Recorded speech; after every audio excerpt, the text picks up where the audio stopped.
It's the Opperman Report.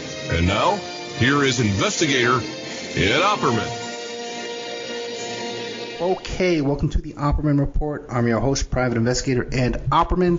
You can find me at Opperman Investigations and Digital Forensic Consulting. Our guest today, Daniel Hopsicker. He's been a guest on this show at least 5 or 6 times. Who knows? It's each time has been a blessing to me. You can find Daniel Hopsicker on Twitter at Daniel Hopsicker. His website is madcowprod.com. Incredible work over there. Books, Barry and the Boys, The CIA, The Mob, and America's Secret History, Conspiracy, The Secret History, Masters of the Universe. Well, that's not yours. Wait a minute. Wait, what is it? Welcome to the Terror Land, Mohammad Atta, and the 9/11 cover-up in Florida, Barry Seal, Only in America. Mr. Daniel Hopsicker, are you there? Rock and roll. Okay, look at you. Sound like a new man. Oh, boy. How are you? I told you off the air. I'm having a kind of a rough couple of weeks here, but before we get into all of this, can you remind the audience who Daniel Hopsicker is? Oh, nobody special. I'm a writer, producer. Used to do a business show that aired on NBC internationally way back when, and in about 1999 or 98. Having not been political for 30 years, I got a little angry when I saw what they did to Gary Webb, who was a reporter in San Jose at the San Jose Mercury News. Gary Webb, who wrote a series called Dark Alliance in the 90s, proving that the Contras had been selling cocaine to fund their little war down there, and the CIA had let them, which was only the 5,000th indicator in a row that the CIA, sold drugs to fund whatever they felt was useful. And the sad part about the Gary Webb story was they didn't bother with just shutting his series down.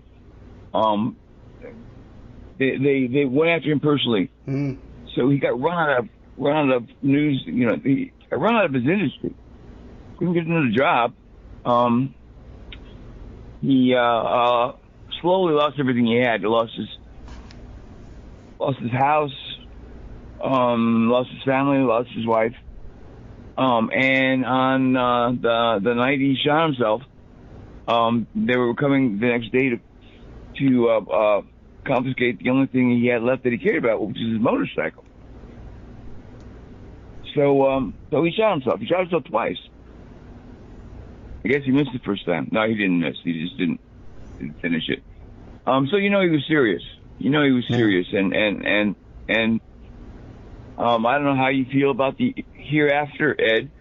I have thoughts about it myself.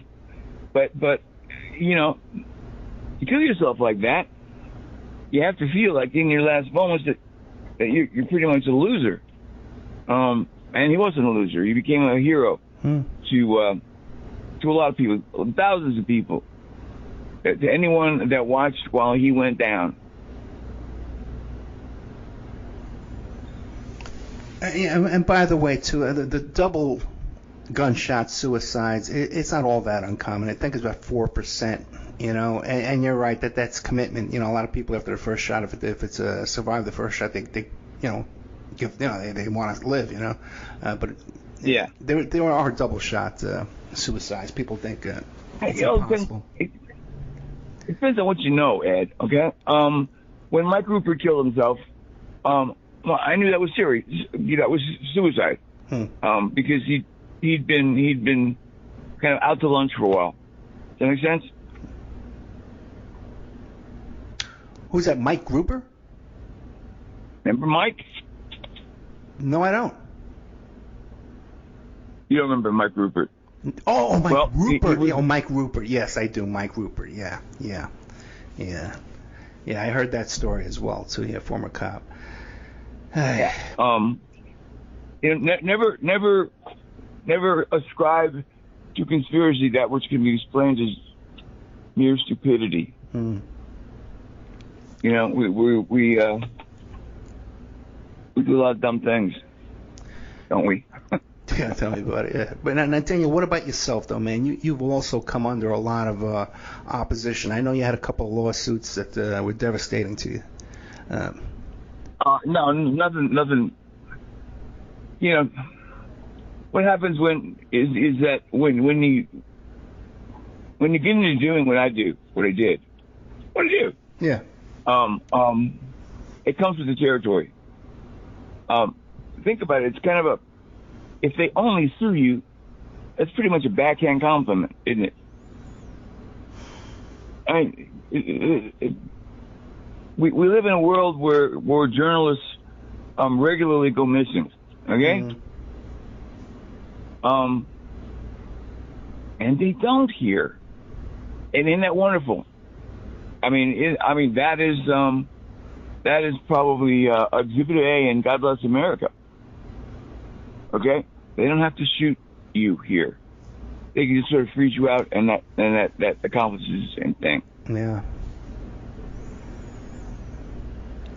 Am I right? Oh yeah, So, yeah. They can bankrupt you, ostracize you, and destroy your life in so many ways. You betcha. So I got sued 4 times. I lost 4 times, which is because when you get sued, basically, if the other guy's got more money than you do, yeah, you're going to lose. And none of the lawsuits were particularly, personally vicious. I mean, it was one of the guys that sued me, and he'll remain mentionless because he's still alive and he's still around Vegas, I believe. Followed me into the men's room after the judge had ruled in his favor. Followed me into the men's room and got up alongside me. And he said, "You know why I'm doing this, don't you?" And I said, "No. I don't know why." Well, it turned out he was doing it because his wife was reopening their 10-year-old divorce to see if she could squeeze a little more from him, and was alleging that that as a result of interviews she gave me, or he gave me rather, that he had a lot more money than he had copped to when they got divorced. Does that make sense? Yes, I guess you were like collateral damage. Exactly. And he was an interesting kind of character. He was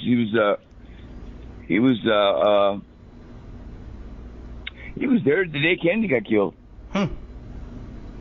He was working for Carlos Marcello, and Marcello was acquitted the same day Kennedy was killed. I forget what Marcello was acquitted of. Probably doesn't matter now. So he was I don't know. I don't use gangland phrasing because I don't qualify, and you don't want to sound like some stupid wannabe. He was a button for Carlos Marcello.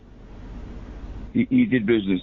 He went down in 1974, sailed down to South America in a shrimp boat, doing what the shrimp boats do when they pull into port in Colombia.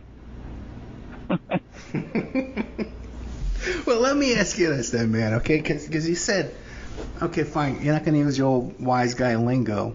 But what kind of background do you come up from? Because you do talk about smuggling, you talk about organized crime, you talk about politics, you talk about spooks.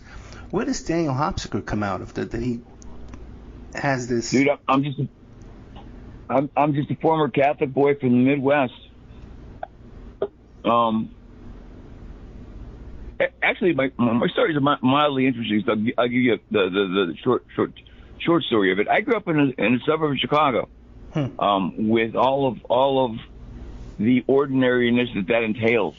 Okay. And when I was 14 years old, the best thing that ever happened to me. My dad, who was chemical company executive with the whole 9 yards, with the little handkerchiefs with his initials on the pocket. Yeah. HJH. He was a chemical company executive, and they transferred him to his company's San Francisco office. And it was 1967. So I got out there and looked around and said, "Well, what do you think I should take first?" And next thing you know, I was deep into the San Francisco Bay Area during People's Park, almost quite literally. Okay, imagine. I don't know where you grew up, Ed. Or how, but probably more ordinary, more like my upbringing than not. After having spent 8 years of grade school and 2 years of Catholic high school, all right, being taught by nuns and priests, among others, but still, all of a sudden I found myself in a situation where, early in my junior year, I went to this great high school in Walnut Creek, which was outside of Berkeley. So I'm there, and you know how kids are. If you're new in town, you tend to hang out with other people who are new in town because you've got the cooties anyway. So I had some buddies who also were new, and we decided that what we were going to do was ditch school that day. It was a beautiful day in the Bay Area, and go into Berkeley because People's Park was going on, and it was big in the headlines. So we drive into Berkeley. I don't remember as much about that trip as I should. I do remember riding around in the back of a half-ton pickup truck, a big, probably bigger than that, big, with a pickaxe in my hand. And every once in a while the truck would stop, and we would jump out and cut round holes in the street, in the middle of the street, in the middle of the boulevard, and plant trees. Ever heard anything more ridiculous in your life? I never knew that Daniel Hopsicker was a hippie. Was a hippie beatnik type. Exactly right. Yeah. Exactly right. Then, horror of horrors, something really horrible happened. We got tear gassed. And the interesting thing about getting tear gas is if you're 15 and a half years old, your first thought is, "Oh my God, Mom's going to find out." That's right. Because it smells. It's all over your clothes. And so the icy fingers of fear, curl around your little adolescent heart. And we're staring at each other, in stupefaction. And somebody said, "Hey, don't worry. I've got Mrs. So-and-so as a teacher in fourth period. She's really cool. She lives here." I mean, who thought there'd ever be anyone that, a high school teacher that lived in Berkeley? So we called her, and she invited us over. There were 4 or 5 of us, washed our clothes. Man, the world was so different back then, Oh, man. What a different world. I swear to God, washed our clothes, so when we got home, we were fine. And that was such an incredibly powerful moment that I've always remembered it. And it happened early in my junior year of high school, right outside San Francisco, California, kind of in the fall of love. You heard about the fall of love? I haven't either. It was the summer of love. Yeah. But that fall we went to People's Park and we got tear gassed. And a kindly teacher took pity on us and saved us from our mother's wrath. Actually, it would have been our father's wrath by that time, I think. And that was semi-serious back then. That was those were interesting times, weren't they? Yeah. And then what were the first, the counterculture kind of Daniel Hopsicker, then what were how did you get into the news business, covering that kind of stuff? I didn't, man. I just I got pissed off about Gary Webb. What year was that? And I started. It was like in the 80s then. Huh? It was like in the 80s. What? No, Gary Webb was 96. Right. Okay. I can't remember now how I started writing about it. Well, you know what? There's parts of my life that I just blank out because no particular reason. I had a business show that was airing internationally on NBC called Global Business 2000. Please don't look it up. Global Business 2000. And which was a lot of fun. I mean, I got to traipse around the earth profiling companies that had enough money to pay me, to do a little profile on them. So I got to go. I went to Budapest one time and saw what the Russian mob looked like, because they were all over the airport there, and you couldn't miss it, which was like kind of interesting. So I'm doing this business show called Global Business 2000, and I had this nifty idea to do a second half-hour show, to do a show called Conspiracy, which I've forgotten what the log line was, but it was Conspiracy with 3 stories, and the pilot was gonna. You there? Yeah, I'm here. Yeah. Okay, the pilot was gonna have 3 stories, and if you remember In Search Of with Leonard Nimoy, I do. We kind of patted ourselves on In Search Of because we weren't all that bright. And the middle story on In Search Of, true. The middle story on In Search Of was you could take half seriously. Okay, it'd be crazy, and the middle story, well, what about that? So the middle story I chose to feature as a 15-minute segment on the pilot, half-hour pilot, was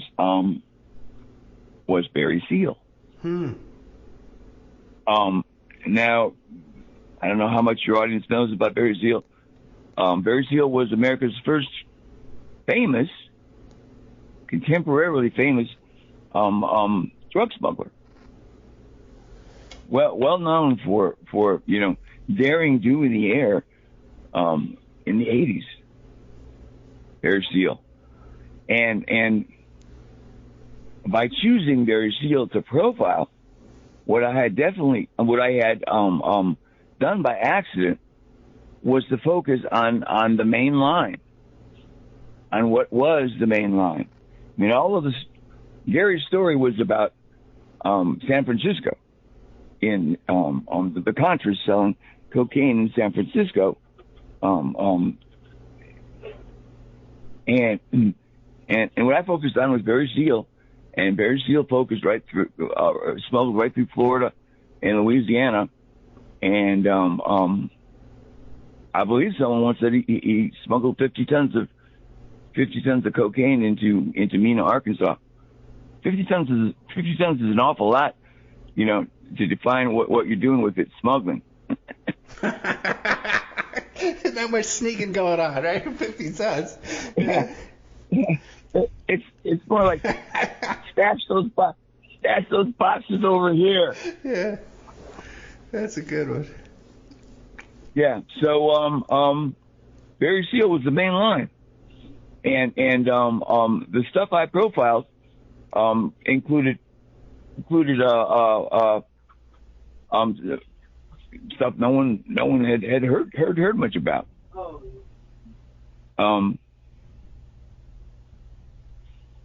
So, hold on here. It's half a second. Okay. I was going to ask you. Yeah, let me ask you a quick question, because I know you lived with Barry Seal's widow. Is that when you hooked up? Yeah. Is that when you hooked up with her? Oh God, she was gorgeous. She was gorgeous, Barry Seal. I lived for 2 years with the widow of the biggest drug smuggler in American history, and just was. Somehow got incredibly lucky, at least once or twice. I always wondered, was that a romantic relationship, or was it the working relationship, or what was it? Well, yes, it was. It was both. It was. It was romantic, yes. She had 3 kids. She had 3 kids, 2 boys and a girl, and the boys had almost literally seen their father assassinated in front of machine gunned to death. Okay, which doesn't do a lot for your mental state when you're a 14-year-old boy. So they were troubled. They were troubled, and the whole family. I mean, it was the whole family. The whole family was troubled. I mean, no one ever thought Barry Seal would ever be assassinated. I mean, it'd be like I don't know, it'd be like killing a governor. Like Bill Barr getting assassinated. Bill Barr was in Barry Seal's story. Yeah, I know. Bill Barr was one of the spookiest elements in this whole thing was that a guy who had been there named Terry Reed, shout out to Terry, wrote a book about it back in 1991 or 92 called Compromise that had stuff in it that made you go, oh, come on. That can't be. I mean, the revelations were so shocking, there wasn't much you could do about it. And one of the revelations was that Bill Clinton was working in the late 80s for a drug smuggling operation through Arkansas that was helmed by then Vice President George Herbert Walker Bush. No kidding. You wouldn't think George Herbert Walker, the older Bush, the younger Bush, you'd know done cocaine, but Herbert Walker Bush, he did cocaine, or he didn't do cocaine. He oversaw the importation of tons and tons and tons of it. Yeah, I interviewed that guy who wrote the book about Scarface Hotel, and he's talking about Jeb Bush with his big giant Escobar mustache hanging out at that nightclub over there with all those characters. The guys from Miami Vice, those kind of guys. The guys from Scarface. Right. And Jeb Bush is in there hanging out with him. Right in the middle of, exactly. That's what happened. So there, where it was.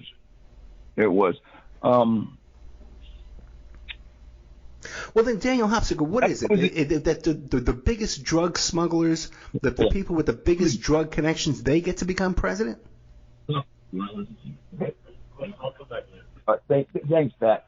Wonderful. Buddy of mine just stopped by, and I had to tell him to stop whispering because I couldn't barely remember my name by then. Anyway. But I was going to ask you, so like the biggest drug smugglers, they get to become president? Is that how that works?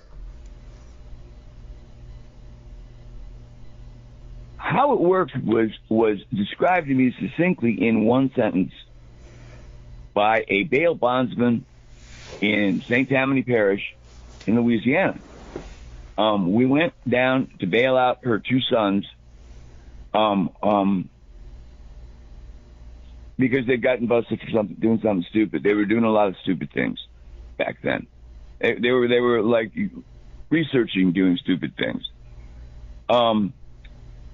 And they got bailed out of jail by a short, squat bail bondsman named Butch, who apparently used to do something for Barry Seal, because when he found out I was writing a book about him, we were standing outside talking, waiting for the kids to get their stuff signed out so they could leave. When he told me in the Louisiana accent that I won't attempt to mimic because I can't do that right. But he had an accent. He told me, he said, what you need to know about Barry is Barry smuggled for the Democrats. Now, have you ever heard one line that described the drug trade quicker, faster, and more accurately than that? Barry smuggled for the Democrats. That's when you knew that drug smuggling was being done primarily by political parties that were vying for national power. Yeah. Right? And subsequent to that, I figured out what hopefully will live on after me, which is Danny's dictum, Danny's drug trafficking dictum. Okay, and it is this: that in every country on this gangster planet, where that has a significant illicit drug market, in which they're selling drugs like cocaine that seem to be pretty universally illegal. The people that run that market are the same people that run the country. Which, if you think about it for a minute, makes perfect sense. In a country run by more or less run by the CIA, the CIA would be right, would be controlling the drug trade somehow, some way. And that is indeed what happens, and so it should come as no surprise, that's what happens here. Daniel, what do you make then now of the legalizing of marijuana, of rec weed and medical weed? And it seems like a lot of these franchises, these lotteries, Russian oligarchs or have their hand in things. What do you make of the whole legalization and privatization, I guess you might call it? You should know who controls the Florida drug trade, legal marijuana drug trade, are lawyers and lobbyists in Tallahassee. Right. So that's cool. They have nothing apparently against pot, as no one does. So you're buying pot from the Republican Party. Strange as it may seem. I'm sure a couple of those guys are friends with DeSantis. Oh yeah. Governor DeSantis. Oh yeah, and Gates. Gates is the other one who was in there. And they wanted to make Lev Parnas, by the way, who I'm in touch with lately. Lev Parnas. They wanted to make him the nationwide marijuana czar. Well, why not? One of the guys in this story was idling around that. Jeb Bush appointed him to a couple of state jobs. Which he managed to steal a lot of money from, enough to get noticed. And he would have liked to have done that.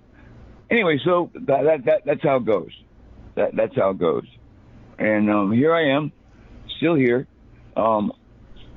and got cancer. Yeah.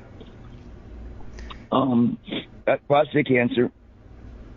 Stopped treatment for prostate cancer because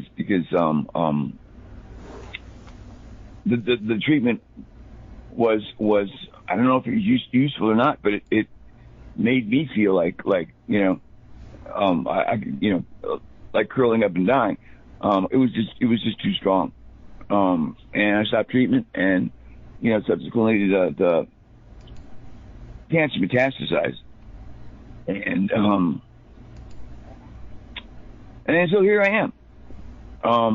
With stage 4 cancer, supposedly. I fell and fractured my pelvis a year and a half ago, and life got interesting after that. Yeah. And painful. And so what I can tell your audience is that if you ever get sent to hospice, that's pretty cool, because what they did the first thing when I got to hospice, the first week or week and a half I was there, was they managed the pain. And so I was no longer in pain on a daily basis. And boy, you can think a lot clearer when you're not in pain. Yeah, it seems like you're letting loose a little bit, like on Twitter and stuff. Well, sure. I don't know. You know what? I can tell you this, okay? Yeah. They've got really good drugs in hospice.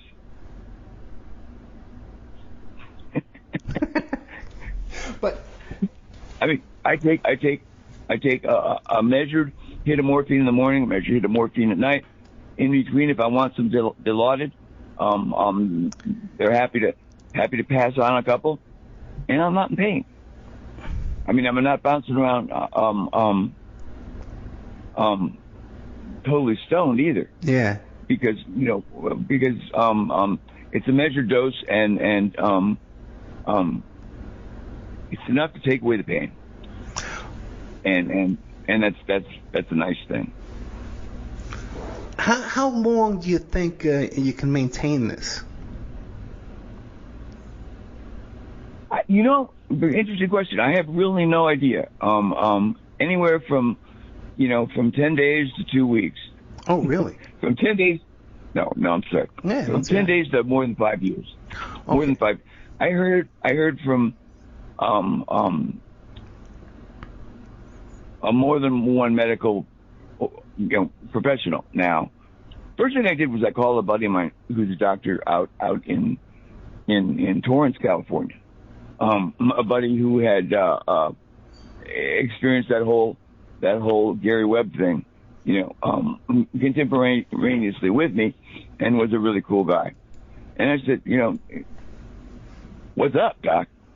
I can't get a straight shot from the people here. And strangely enough, the doctors turn out to be human, and they don't want to give bad news. So you've got stage 4 cancer, and probably you're going to die from it, but you don't know when, and they don't either. But what they've seen, this guy tells me, and then 3 nurses in hospice told me, are people who have lived past their diagnosis by 5 years. Okay. So who knows how long you can live with stage 4 cancer?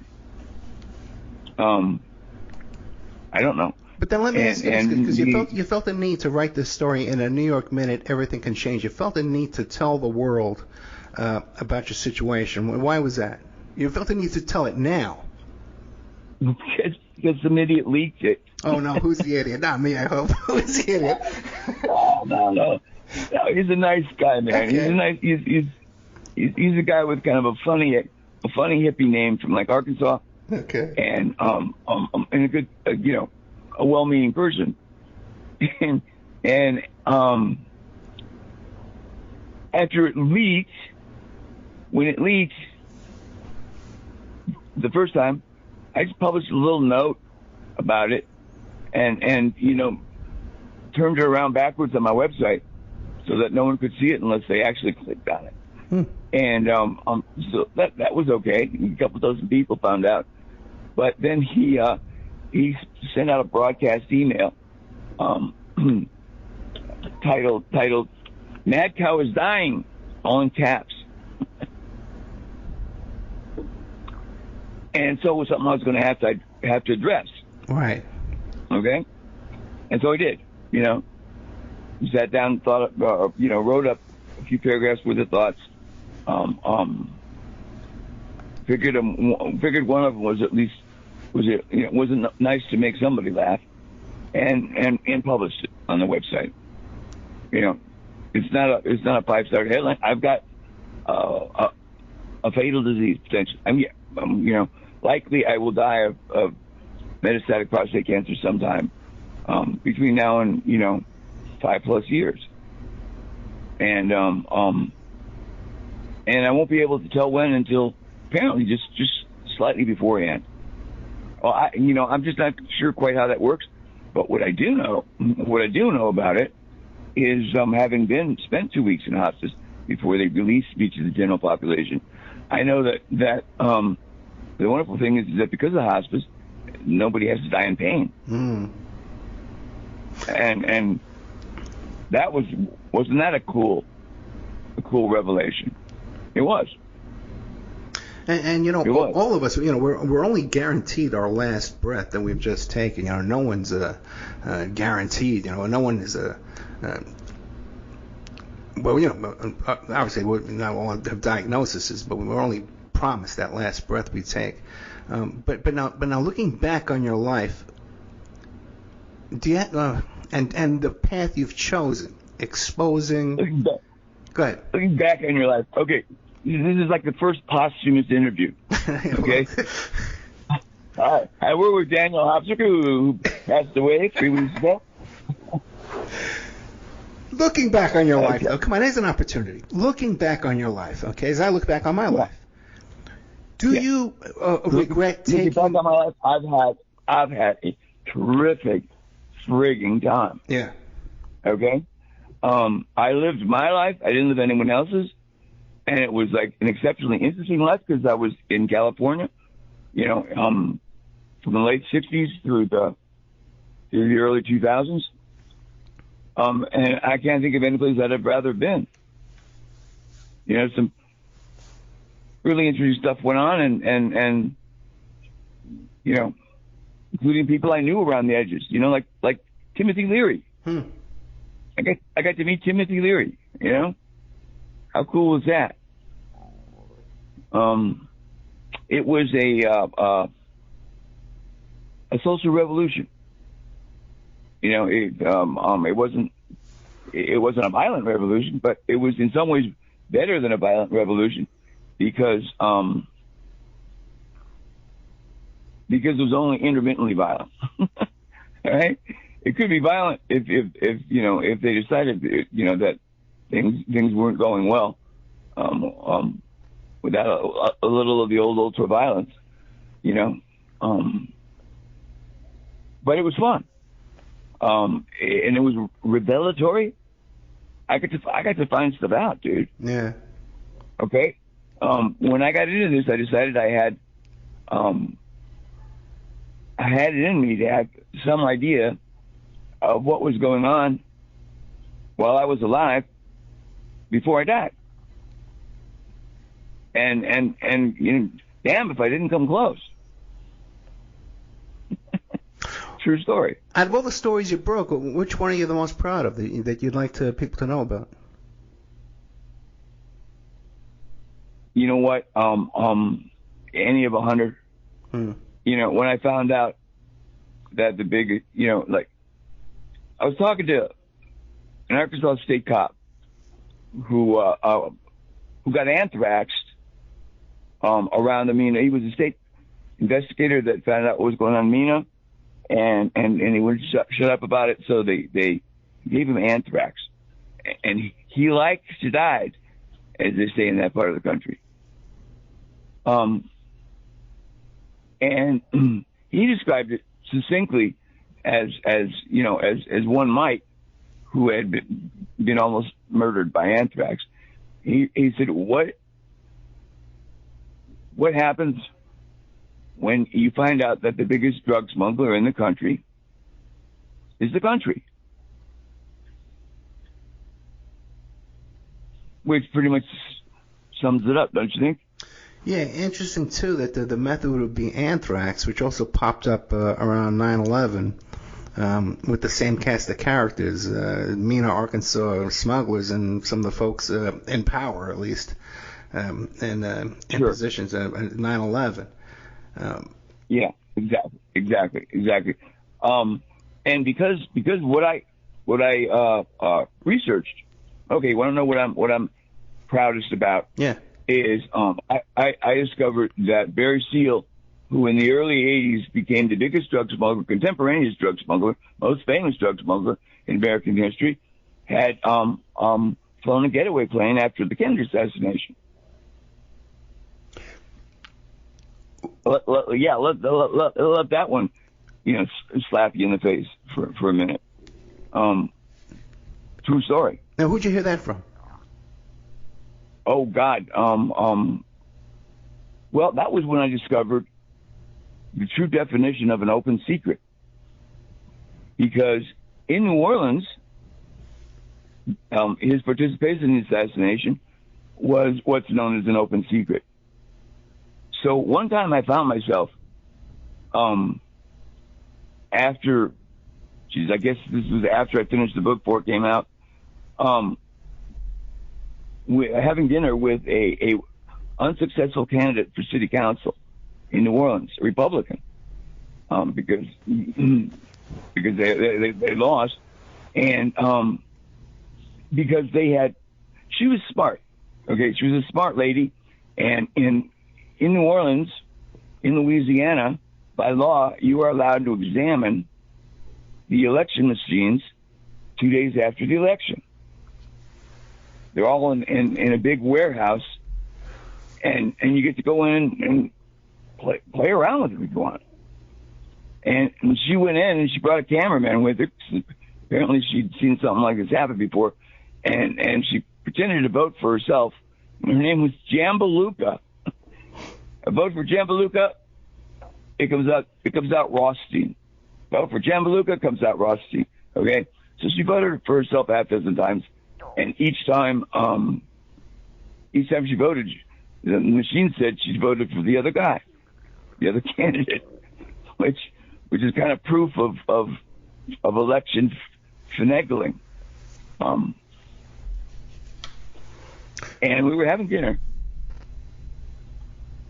Let me finish this, because I am a wordy son of a bitch.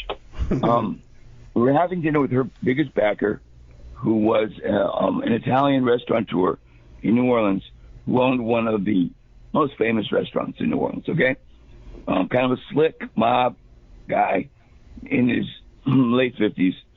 And at a certain point during the conversation, I alluded to the fact that after a year of digging diligently, I discovered that Barry Seal had flown a getaway plane out of Redbird Airfield outside of Dallas the day of the assassination. And he looked at me and he shrugged, and he was like less than impressed with the revelation, because it was something he'd known for 30 years or 40 years. And that's what an open secret is. An open secret is something that's it's known to everyone within a certain circle. That's an open secret. So if you were connected to the mob in New Orleans in the 70s, 80s, or 90s, you knew that Barry Seal had something to do with the Kennedy assassination. So Seal didn't have enough insurance to prevent his murder?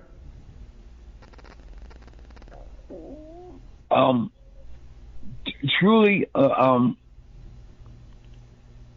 end up here with an enormous amount of respect for Barry Seal, who spit in the face of destiny, and hastened his own death.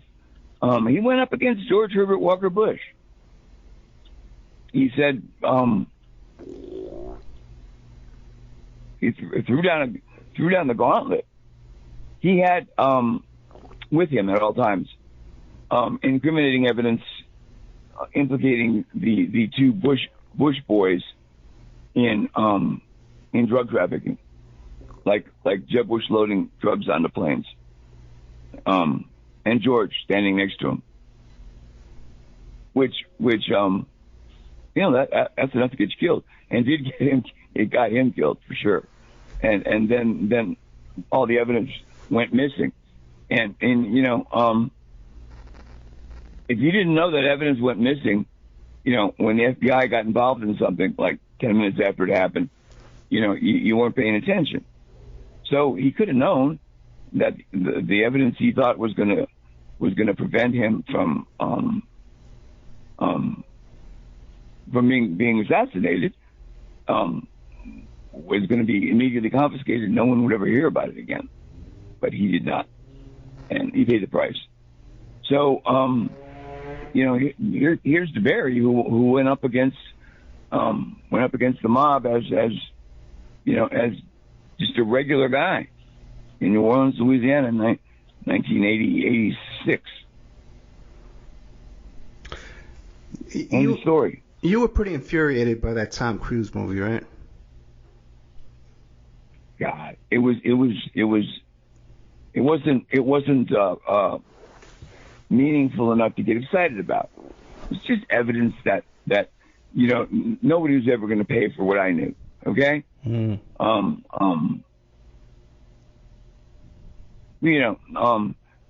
there you go. How they made that was the director, who could remain nameless, but since I have prostate cancer, I really don't give a shit. And the star spent a week hooked,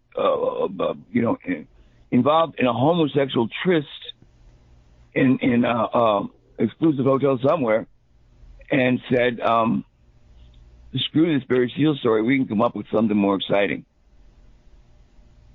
And thought they did. And yet had not. And isn't that a surprise that Tom Cruise and a typical Hollywood director were not as smart as what had happened in real life. And so that's what happened. And where'd you hear that story from?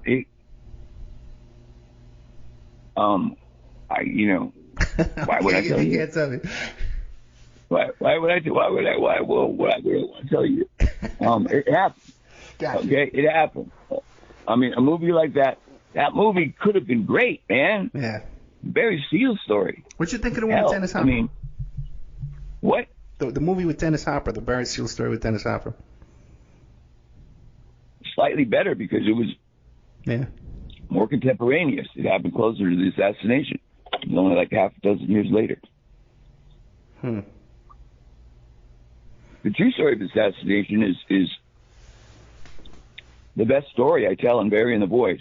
Barry and the Boys available on Amazon and at madcowprod.com for the low price of $44.95. And I'm sorry if someone doesn't consider that a low price, but the thing about publishing is it's the worst business in the world. And Amazon's made it worse. Yeah. If you're an author whose books are selling on Amazon, you're making at most $2.95 a book, which isn't really exciting unless you're selling 50, 100,000 copies a book. So instead I sell it, I sell it off I sell it on Amazon. I am the publisher, and on a $45 sale, I make closer to what I should, which is $30. Oh, very good. Yeah, I mean, so instead of selling 50,000 copies, all I have to do is sell, 5,000, and to have felt that I've been been paid for my efforts. Can we look forward to any further Daniel Hopsicker books to come out? Well, yeah. I mean, being diagnosed with a terminal disease does wonders as far as focusing your mind. Right. That's so true. And I've been working on what's coming out shortly, Gangster Planet, for years and years and years. And I'm just lazy. I wanted to wait until I knew the whole story before telling it. And, I'm not the sharpest knife in the drawer. And it's taken a long time to figure it out. But finally I did, and have it like nailed. And am about to tell you the story of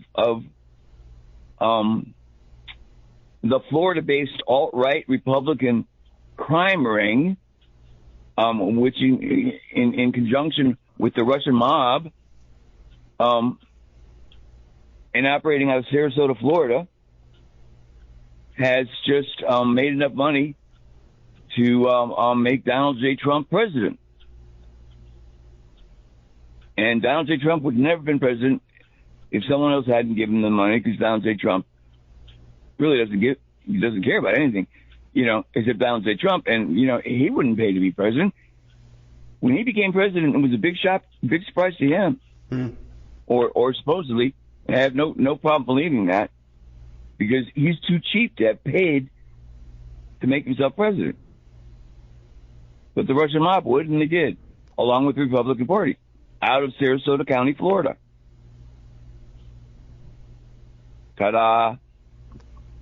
And Sarasota County, Florida, recall, is where the 9/11 conspiracy lived in the year and a half before the 9/11 attack. 3 or 4 terrorist pilots learned to fly at tiny Venice, Florida airport, which I discovered. Well, I guess maybe that's the biggest discovery. I found that out 6 months after 9/11, because in one of those odd things in history, my parents retired in Venice, Florida, in the mid-1980s, 82, 83. And being a dutiful son, I would fly out to see him almost every winter from Los Angeles, where I was like, being hip and cool. And come to see my mom and dad, and never saw a cop in town. It looked like Mayberry, Andy and Mayberry. Looked worse than Andy and Mayberry. And then all of a sudden, this town of 10,000 people, you find out 3 days after 9/11, has hosted 3 of the 4 terrorist pilots in the 9/11 attack.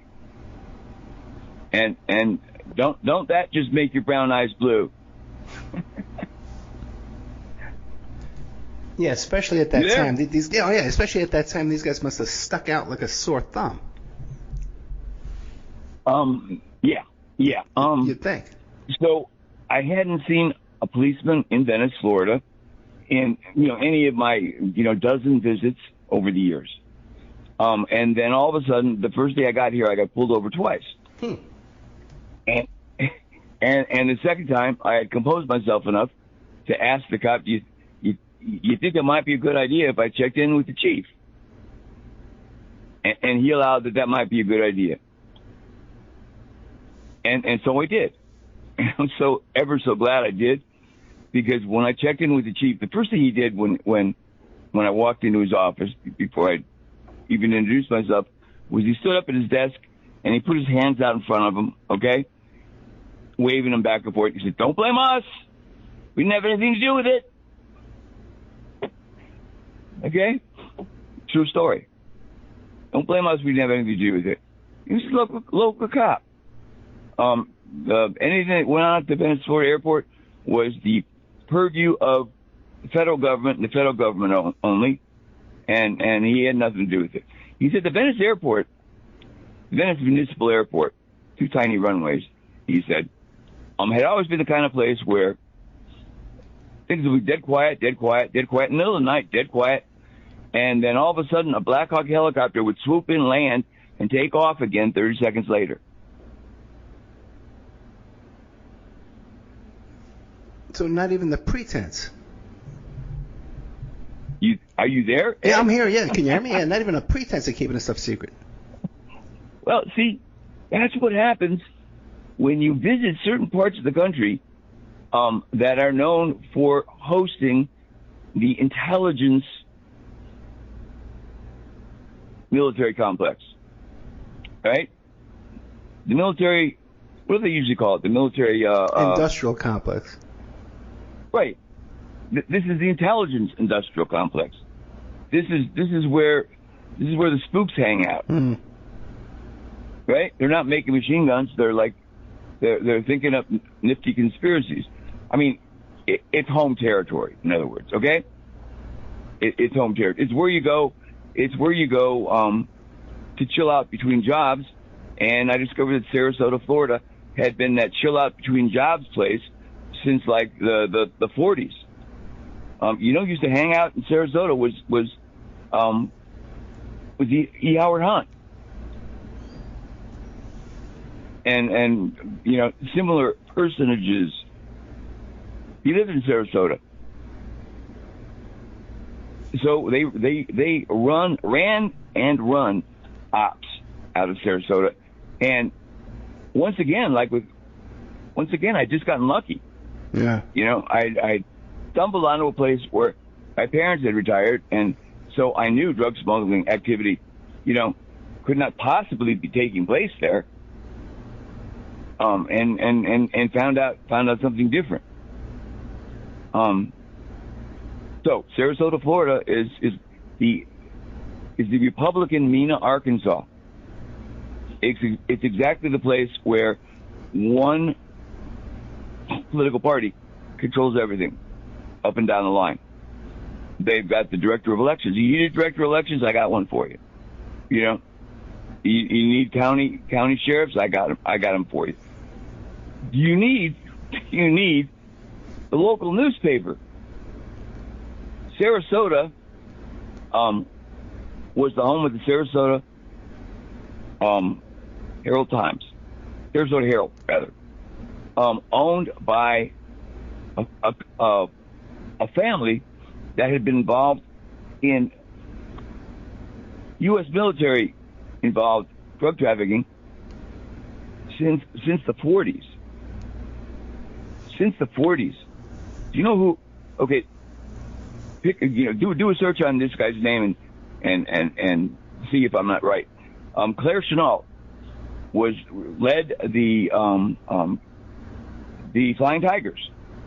Went to China in unofficial U.S. support of the government of Chiang Kai-shek, the nationalist premier of China, who financed. If you read it doesn't take 5 minutes to find out that Chiang Kai-shek funded his nationalist civil war with the communists by selling heroin in the U.S.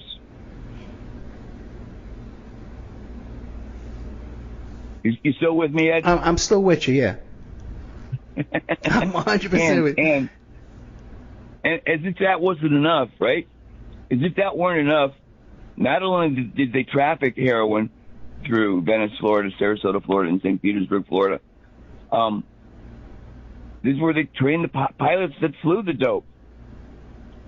They trained Flying Tigers at the Venice Municipal Airport, at the Sarasota Airport, and at the St. Petersburg Clearwater Airport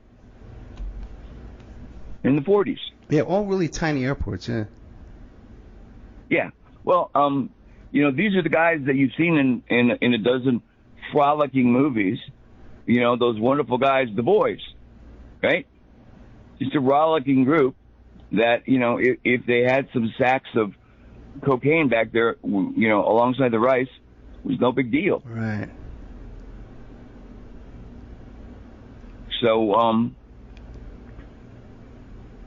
So there it is. This is the heart of the heart. I'm in Venice, Florida now. It's the heart of the country. You may have heard, if you've interviewed me before, you may have found out that the guy that owned the Venice, Florida, owned Huffman Aviation in Venice, Florida. That flight school with the blue awning that everybody saw after 9/11 because this weird-looking Dutch guy was standing out in front of it, explaining that he didn't like Atta, but the chubby one was okay. Rudy Decker. He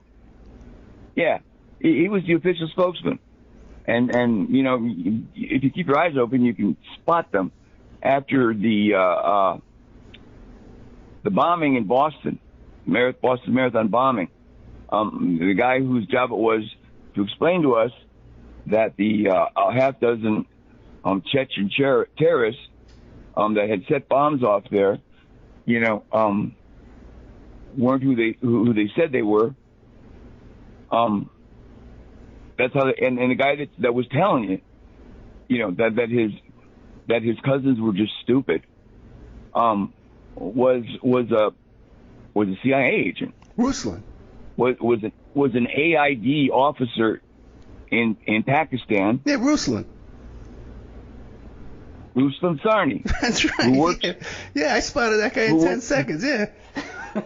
who worked for Graham Fuller. Right, but how is he connected to Decker?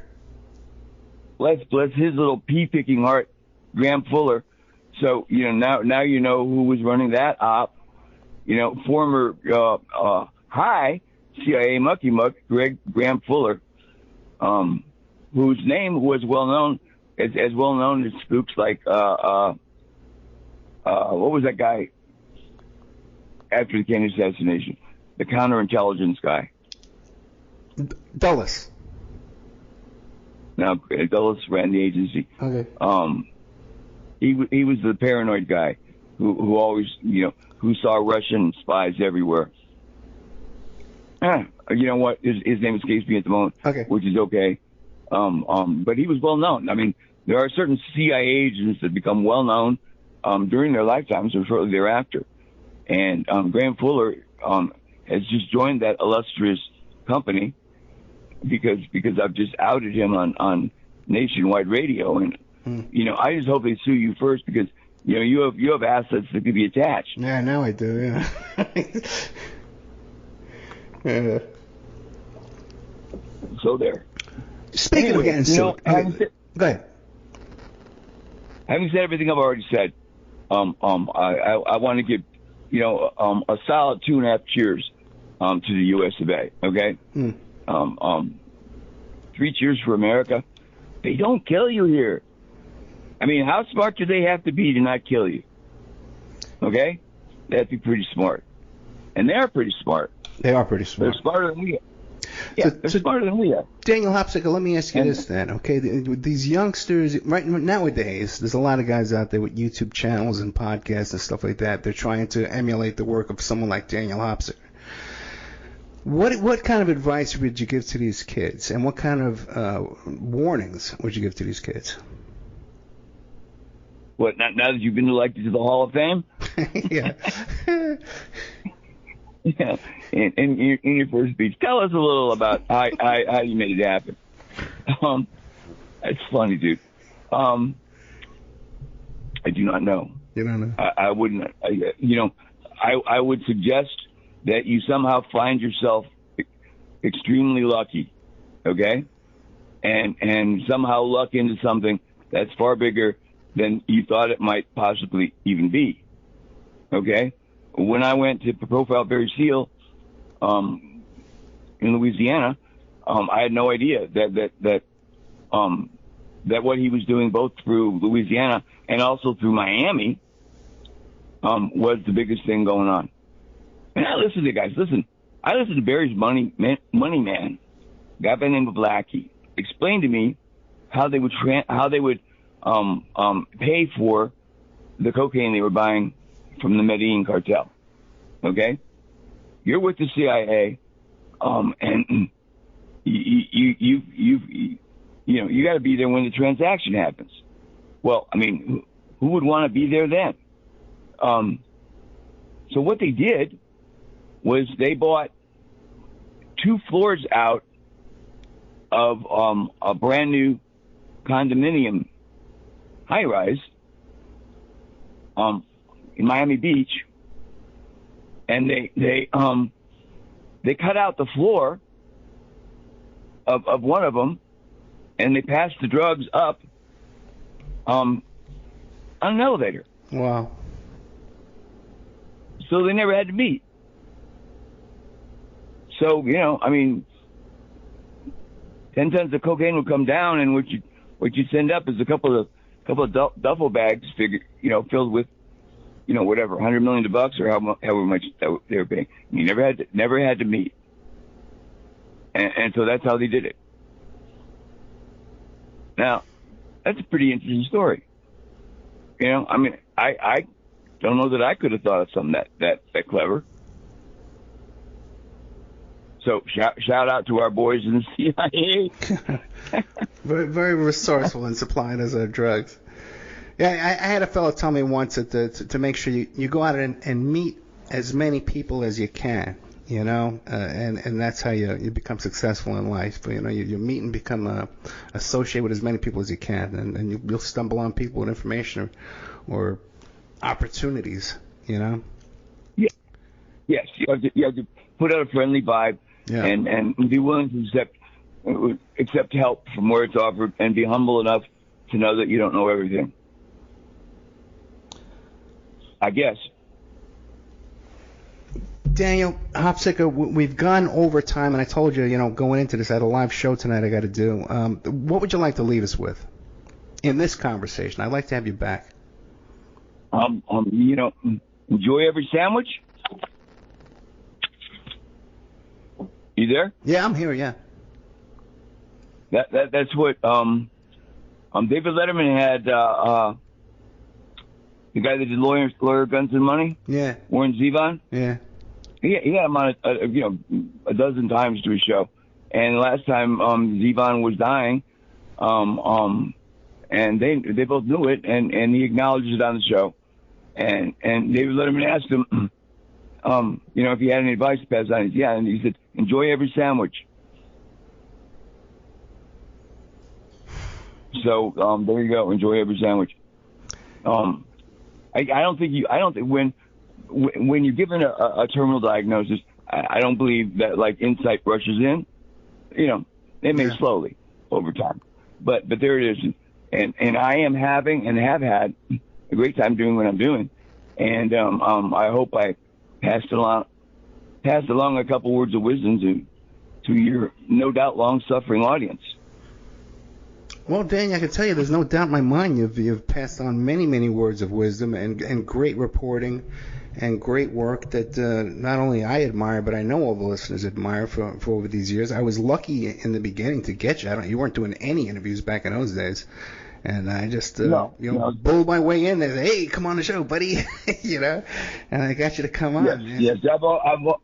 I've always enjoyed talking to you. Yeah, thank you. You're one of a few. You're interested in the subject, all right? Yeah. And so you ask intelligent questions, and so I've always enjoyed hanging out with you. Yeah, me too, man. So call me again. Good to talk to you. Yeah, I want to book something again soon. Daniel Hopsicker, once again, madcowprod.com. You can find him there. You can find him on Twitter at Daniel Hopsicker. Always has great content, putting up some new information about Zelensky and stuff about Trump, stuff about Manafort. What's this other one here? Out of the Shadows into the Light here. Steve, Bohemian Grove. Always great content with Daniel Hopsicker. I can't thank enough of the books. Again are Barry and the Boys and the Welcome to Terror. And the new book you should buy, if you haven't already, Gangster Planet. Because isn't Gangster Planet just about the best title you ever heard? It is, man. And we had John here, we did a whole show too titled Gangster Planet. Daniel Hopsicker, man, thank you so much. Sure. Take care. Good night, bro.